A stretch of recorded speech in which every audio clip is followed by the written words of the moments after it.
You think you lost them. That's the story you keep replaying. That something ended, something slipped away, something you couldn't hold on to. And every time you think about it, your mind goes back to the same place. What did I do wrong? What should I have said differently? What could I have done to keep them? And the more you think about it, the more it feels like loss. Like something was taken from you.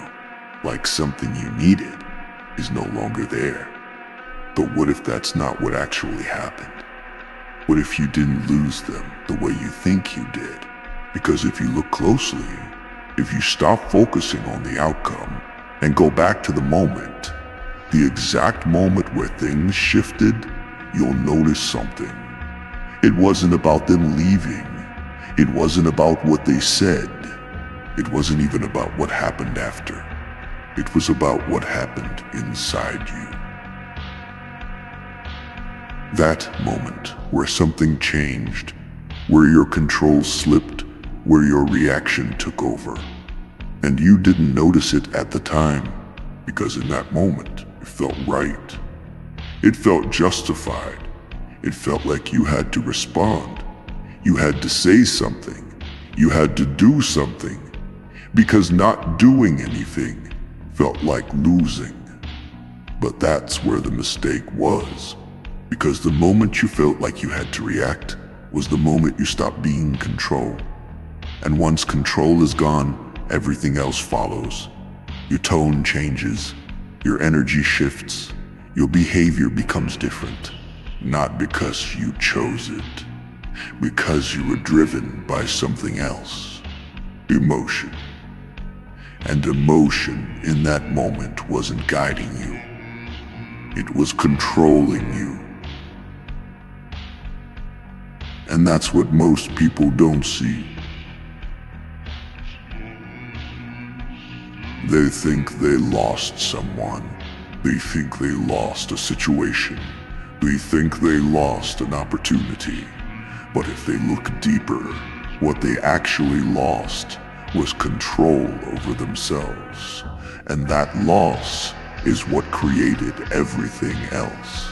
Because once you lose control, you start acting differently. You say things you didn't plan to say. You react in ways you wouldn't normally react. You try to fix things too quickly. You push when you should pause. You explain when you should observe. And all of that comes from the same place. Loss of control, not loss of them. And the more you try to hold on to something from that state, the more it slips. Because now you're not operating from clarity. You're operating from urgency, from fear, from the need to fix what feels like it's breaking. And that urgency creates pressure, not just inside you, outside. People feel it. They notice the shift. Even if they don't understand it consciously, they feel that something is different, that you're not the same, that your behavior is being driven by something. And that changes how they respond, because now you're not grounded. You're reacting. You're moving faster than the situation requires. You're trying to control something from a place where you've already lost control. And that never works, not long term, because control can't come from reaction. It can only come from awareness, from stability, from being grounded in yourself, not in the situation. And when that's gone, everything else becomes unstable. And that's what you felt, not just loss, instability, uncertainty, confusion. Because deep down you knew something shifted, not just in them, in you. But instead of looking there, you looked outward. You focused on them, on what they did, on why they changed, on what you could have done differently. Because that's easier. It's easier to believe you lost someone. then to realize you lost control of yourself in that moment. Because that realization comes with responsibility. It forces you to look at your behavior, your reaction, your patterns. And that's uncomfortable. But it's also where clarity begins. Because once you see that, you stop chasing the wrong solution. You stop trying to fix what already happened.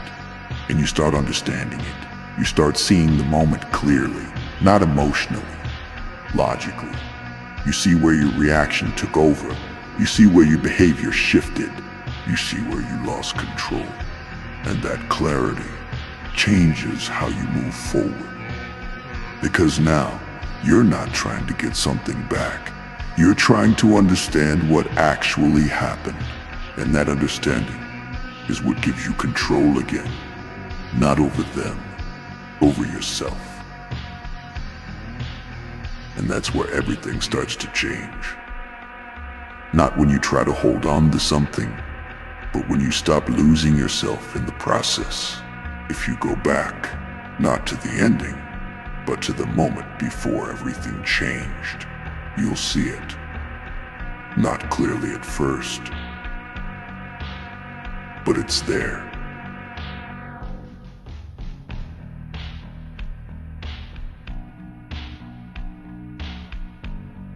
It's there.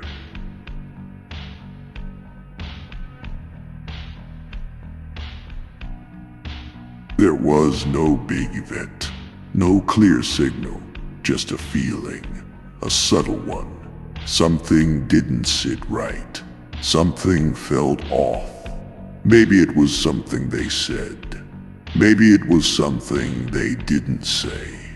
Maybe it was the way they responded or the way they didn't. And in that moment, you felt it. That slight discomfort, that quiet tension. The kind that doesn't fully form into a thought, but still affects you. And instead of staying with it, instead of observing it, you moved.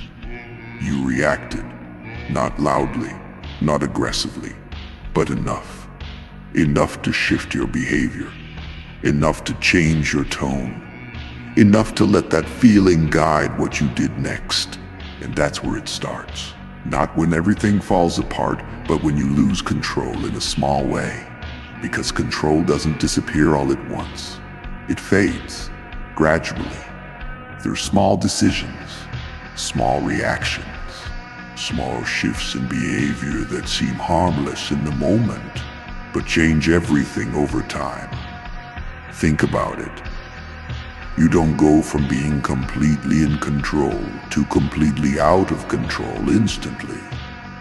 It happens in steps. You feel something. You react slightly. You adjust your behavior. And each step moves you further away from stability. Until eventually, you're no longer grounded. You're responding to the situation instead of being centered in yourself. And once that happens, everything becomes reactive. Your thoughts, your words, your actions, they're no longer coming from clarity. They're coming from emotion, from the need to fix something, from the pressure to restore balance. And that pressure is what accelerates everything.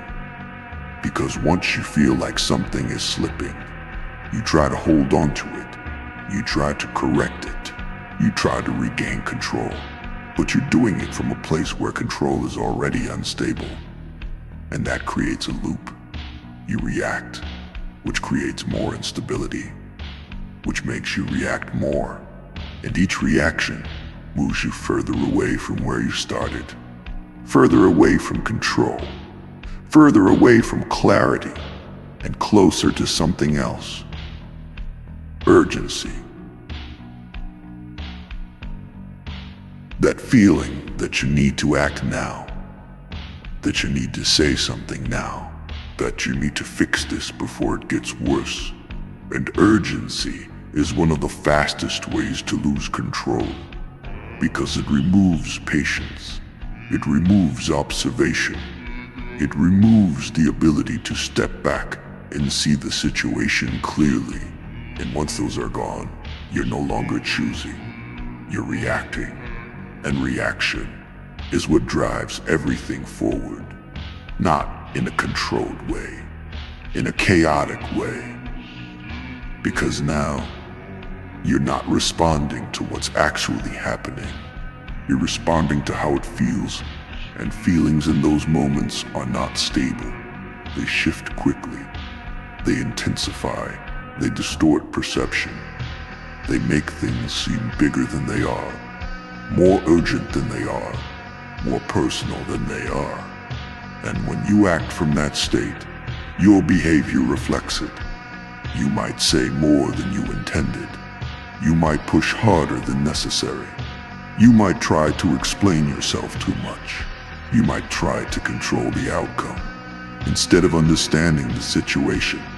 And all of that comes from the same place, that initial moment, that first shift, where instead of staying aware, you reacted. And the important part is, you didn't notice it, because it felt natural. It felt like the right thing to do. It felt like you were responding to the situation. But in reality, you were responding to the feeling. And that's where the difference is. Because once you respond to the feeling, instead of the situation, you lose accuracy, you lose perspective, you lose control. And everything that follows is built on that, not reality, emotion. And that's why things escalate, not because the situation is getting worse, but because your response is becoming more reactive, more driven by what you feel than what's actually happening. And once that pattern starts, it feeds itself. Each reaction creates more emotion. More emotion creates more reaction. And the cycle continues until something breaks. Not always the situation. Sometimes just your sense of control. That feeling that you had it, that you were grounded, that you were stable. And now you're not. You're inside it, trying to navigate something that's already moving too fast.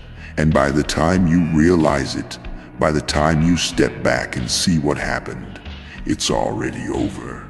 The moment has passed. The words have been said. The behavior has been shown. And what's left is reflection.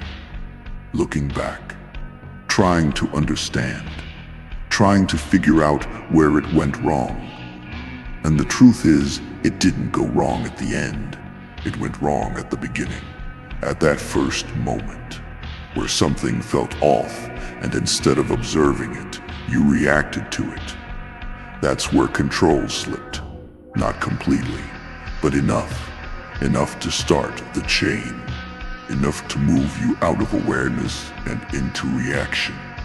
And once that happens, everything else becomes harder to control, because you're no longer starting from a stable position. You're trying to fix something while you're already inside it. And that's why most people struggle to change this. Because they try to fix the outcome instead of understanding the moment. They try to control what happens after, instead of controlling what happens inside them at the very beginning. But once you see that clearly, once you understand where it actually starts, you stop focusing on the wrong part. You stop trying to control the ending. And you start paying attention to the beginning. That first moment.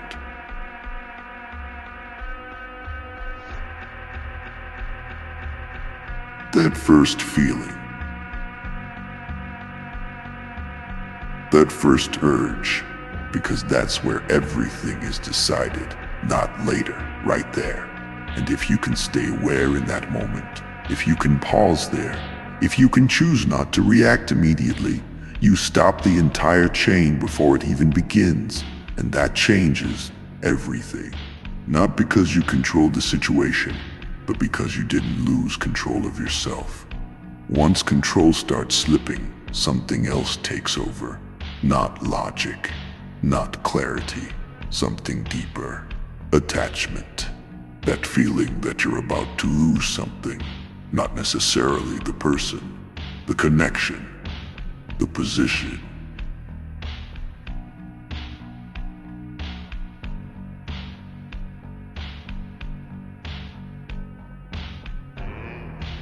To it before, and the moment that feeling appears, everything changes, because now you're no longer just responding to the situation. You're trying to hold on to something you feel is fading, something you don't want to lose, and that changes your behavior instantly, without you realizing it, because when you feel like you're about to lose something, you don't move the same way. You don't think the same way. You don't respond the same way.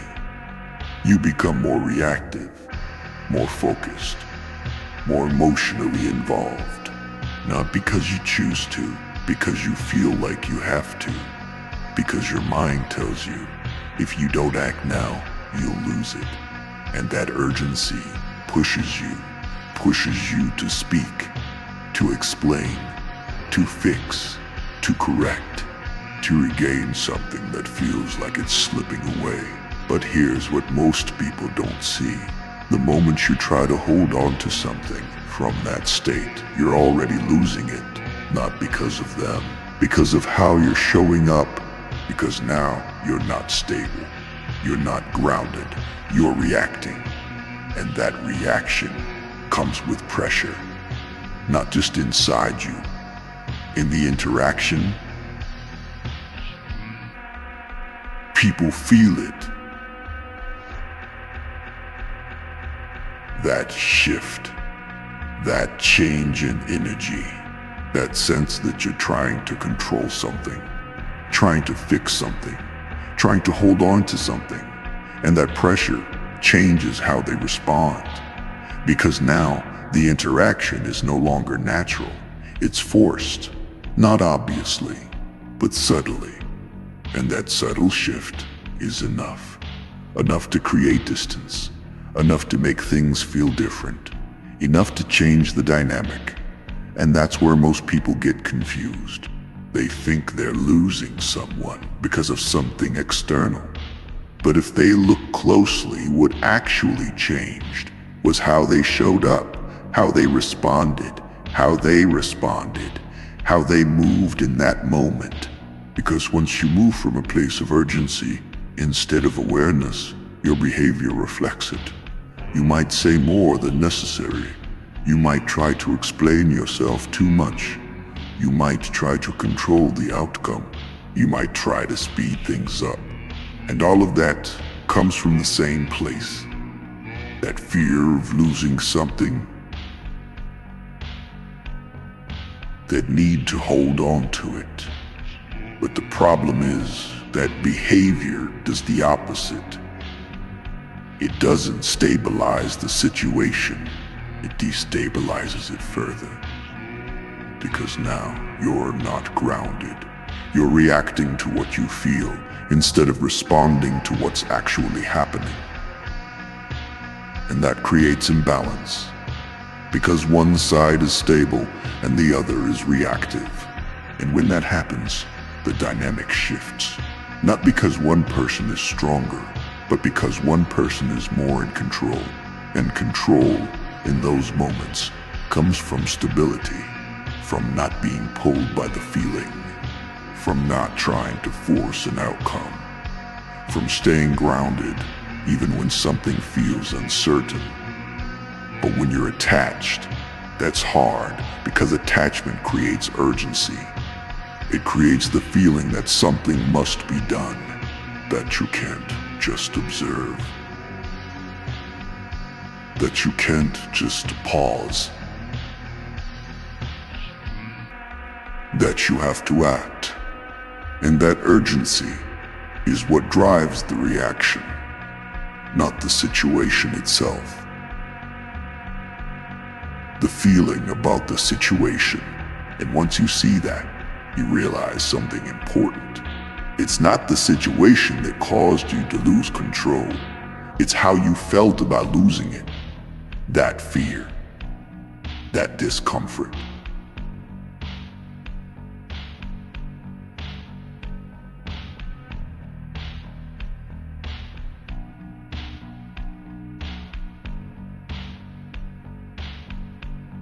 And that's what pulled you into reaction.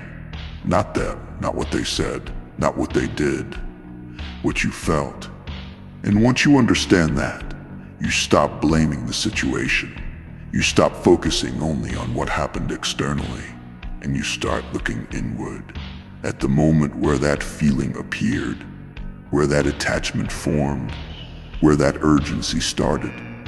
Because that's where everything changed. That's where your behavior shifted. That's where control started slipping. And if you can see that clearly, if you can recognize that moment, you can change how you respond to it. Not by removing the feeling. The feeling will still be there. You still feel that discomfort, that uncertainty, that sense that something is changing. But instead of reacting to it, you observe it. You let it exist without letting it control your behavior. And that changes everything. Because now you're not trying to hold on to something from a place of fear. You're staying grounded, even when things feel uncertain. And that stability is what keeps you in control, not the outcome. Not whether something stays or goes. Yourself. And once you stay in control of yourself, the situation becomes clearer. You see what's actually happening, not what it feels like is happening. And that clarity allows you to respond differently, not from urgency, from awareness. And that's the difference between trying to hold on to something and being in control while it changes. One is reactive, the other is stable. And stability is what gives you real control, not over them, over yourself. And once you have that, you stop losing yourself while trying to hold on to something else. Once you start looking at it clearly, you begin to see something you didn't notice before. It wasn't just what happened. It was how your behavior changed after that moment, not in a big, obvious way. In small ways, subtle shifts, the kind that are easy to ignore, but impossible to hide. Because behavior always shows, even when you try to control it, even when you try to act normal, even when you tell yourself everything is fine, something changes. Your tone, your timing, your presence, the way you respond, the way you don't respond. And those small changes create a different experience for the other person. They feel it, even if they don't understand it, even if they can't explain it. They notice that something is different, that your energy is different, that your responses feel different. And that's where the dynamic shifts, not because of what you said, because of how you showed up. Because when you lose control internally, it reflects externally in ways you don't always see, but others do. You might start responding faster than usual. You might start over-explaining. You might try to fill silence. You might try to correct things that don't need correcting. You might try to bring things back to how they were. And all of that comes from the same place.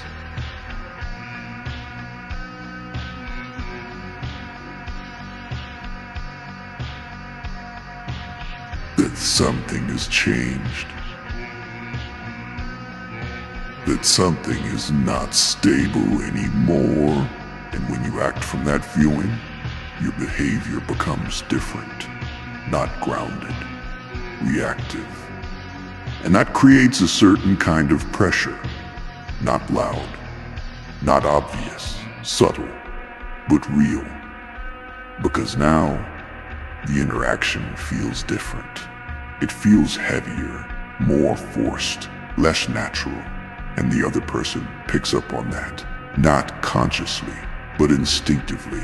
They feel that something is off, that something has shifted, and that affects how they respond.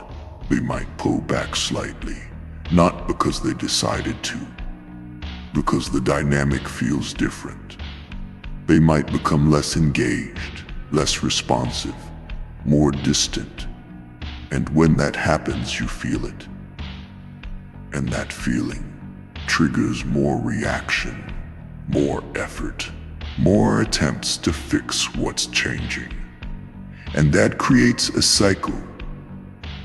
You feel distance. You react. Your reaction creates more pressure. They feel that pressure. They feel that pressure. They pull back more. And the cycle continues. Not because anyone decided it should, because of how behavior is interacting. And this is where most people get it wrong. They think the other person changed first. They think something external caused the shift. But if you look closely, what changed first was your internal state, your sense of control, your stability. And that internal shift led to external behavior changes. And those changes altered the interaction. Not in one moment, over time, through repeated small signals. And those signals are what people respond to, not your intentions, not your thoughts. Your behavior, and behavior is always more honest than words. Because you can say one thing, but if your behavior shows something else, people respond to the behavior, not the words. And that's why things feel like they're slipping away. Not because you lost something suddenly, but because the dynamic changed gradually.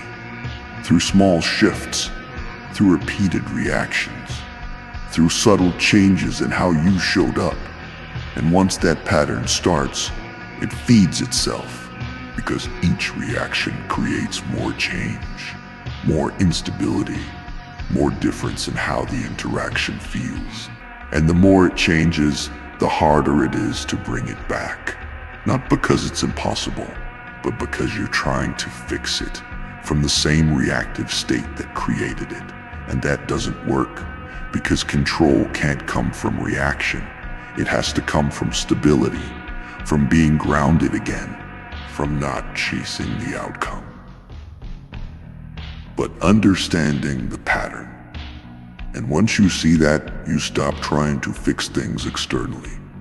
You stop trying to control the other person. You stop trying to bring things back through effort, and you start focusing on something else. Yourself, your behavior, your state. Because that's where the shift began, and that's where it can change.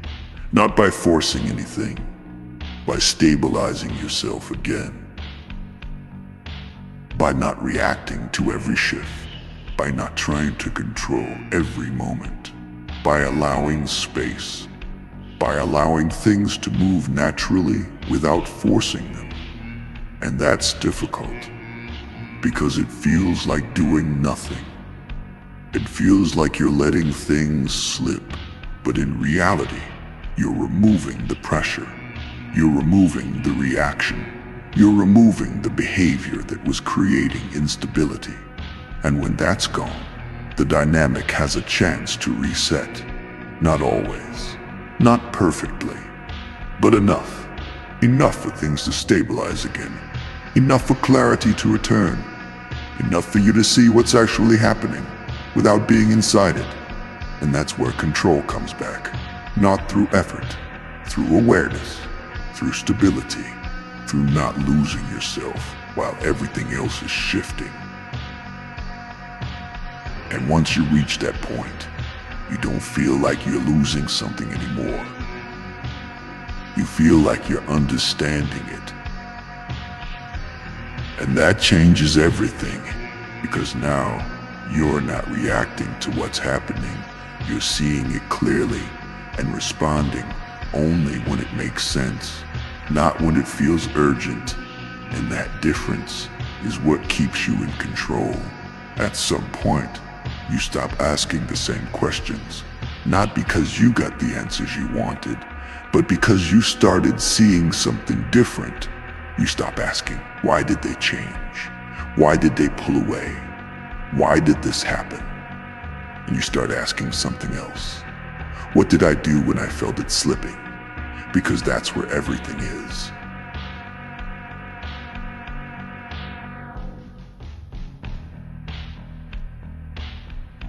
And out in the outcome, not in what they decided, in how you responded when you felt things changing. And that question shifts your focus from them to you, from trying to understand their behavior to understanding your own.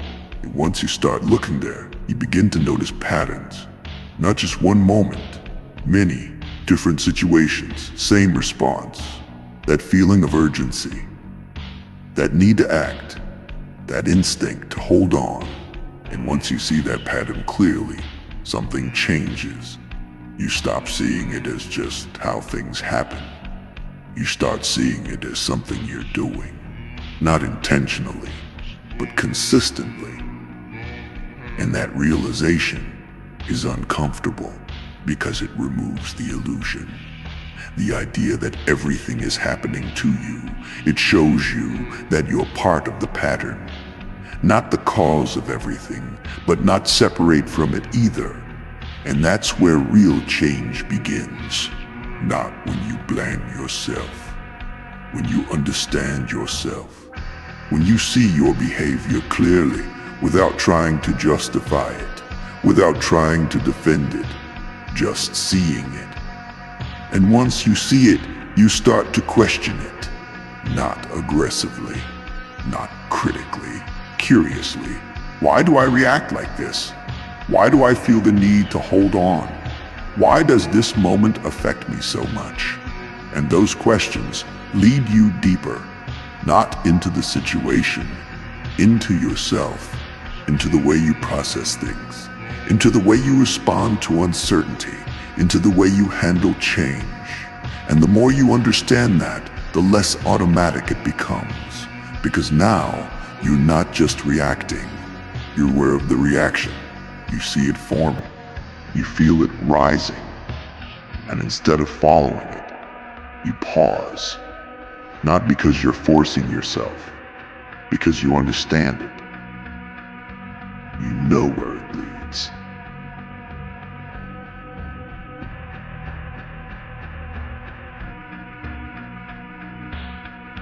You've experienced the outcome, and that awareness gives you a choice. Not a perfect one, but a real one. To react, or to stay in control. And the more you choose control, the more something shifts. Not outside, inside. Your identity. You stop seeing yourself as someone who reacts, as someone who gets pulled into situations, as someone who loses control when things feel uncertain. And you start seeing yourself differently, as someone who observes, as someone who stays grounded, as someone who doesn't move impulsively. And that shift changes your behavior naturally. Because behavior follows identity, not effort, not intention. Identity. If you still see yourself as someone who reacts, you will, even if you try not to. But when that identity changes, when you truly start seeing yourself as someone who stays in control, your behavior aligns with that. Not perfectly, but consistently. And consistency is what builds stability. Not one decision, many, repeated, until it becomes natural. And once it becomes natural, you stop chasing. You stop trying to fix things. You stop trying to hold on to something that feels like it's slipping. Because you don't feel that same urgency anymore. You don't feel that same need to act. You don't feel that same pressure, because now your sense of control doesn't come from the situation. It comes from you, from your ability to stay grounded even when things are uncertain. And that changes everything, because now you're not trying to control the outcome. You're controlling your response. And that's the only thing that was ever in your control. Not whether something stays, not whether someone changes, not whether a situation works out. Yourself, your reaction, your behavior. And once you focus on that, everything becomes simpler. Not easier, but clearer. You don't overreact to every shift. You don't panic when something feels uncertain.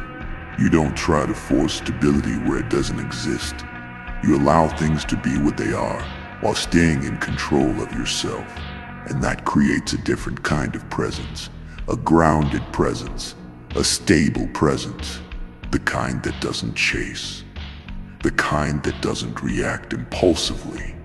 The kind that doesn't lose itself when something changes. And people feel that. They notice it. Not because you say anything, because you don't behave the same way anymore. You don't give the same signals. You don't react the same way. And that changes the dynamic. Because now you're not feeding the same patterns. You're not reinforcing the same cycles. You're not giving the same reactions. And that removes something, the pressure, the urgency, the instability. And once those are gone, things become clearer. Not necessarily better, but clearer. You see what's actually there, not what you're trying to hold on to. And that clarity is what keeps you in control. Not the outcome, not the situation, yourself. And once you have that, you stop feeling like you're losing something, because you're not losing yourself anymore. At the end of everything, when the moment has passed, when the situation is no longer active, when there's nothing left to say, you're left with one thing: clarity. Not the kind that comes immediately, the kind that comes after the emotions settle, after the noise fades, after the need to react disappears. And in that clarity, you start to see it differently. Not as something you lost, as something you experienced. Something that showed you something about yourself. Because when you remove everything else, what's left isn't them, it's you. Your reaction, your behavior, your state in that moment. And once you look at it from that perspective, the story changes. It's no longer, I lost them. It becomes, I lost control. And that shift is uncomfortable. Because it takes the focus away from them, away from what they did, away from what happened externally, and brings it back to you, to what happened internally, to how you responded, to how you moved in that moment. But that discomfort is where clarity comes from. Because once you accept that, once you see it clearly, you stop chasing the wrong conclusion. You stop trying to understand something that isn't the real issue. And you start focusing on what actually matters. Not what happened, but how you handled it. Because that's the only part you can change. Not the outcome, not the other person, not the situation. Yourself. And once you understand that, you stop looking back with regret. You stop replaying things in your mind, trying to fix them. Because you realize something important. It wasn't about finding the perfect words. It wasn't about saying the right thing.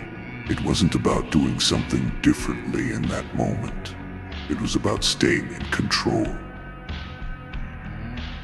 And that's something you can carry forward, not something you can change in the past, something you can apply in the future, and that changes how you see everything. You stop fearing loss the same way. Because you understand that what matters isn't what stays or goes. It's whether you stay in control of yourself while it happens. Because if you lose control, you lose more than the situation. You lose clarity. You lose stability. You lose your ability to respond intentionally. And that's what creates regret, not the outcome, the way you handled it. And once you see that clearly, you stop trying to avoid loss. You start focusing on something else. Stability, control, awareness. Because those are the things that remain, regardless of the outcome. And once you build that, once you strengthen that, you don't experience situations the same way anymore. You don't get pulled in as easily. You don't react as quickly. You don't lose yourself in the moment because you understand what's at stake, not the situation, your control within it. And that awareness keeps you grounded, even when things feel uncertain, even when something is changing, even when something is changing, even when something feels like it's slipping away, because now you're not trying to hold on to something. You're holding on to yourself. And that's the difference between reacting and staying in control. Between losing something and learning from it. Between repeating the same pattern and breaking it. And once you reach that point, you don't need to force anything. You don't need to control outcomes. You don't need to chase what feels like it's leaving, because you understand something deeper. What's meant to stay will stay. What's meant to change will change. But none of that should cost you your control. And once you truly understand that, you move differently. You respond differently. You carry yourself differently. Not because you're trying to prove something, because you don't feel the same urgency anymore. You don't feel the same need to react. You don't feel the same pressure to fix everything. Because you know that the only thing you need to maintain is yourself, your awareness, your stability, your control. And once you have that, you're no longer afraid of losing anything, because you're no longer losing yourself. And that is what changes everything. Not what happened. Not what ended. Not what stayed or left. What you became after it. More aware, more stable, more in control. And that is something you don't lose.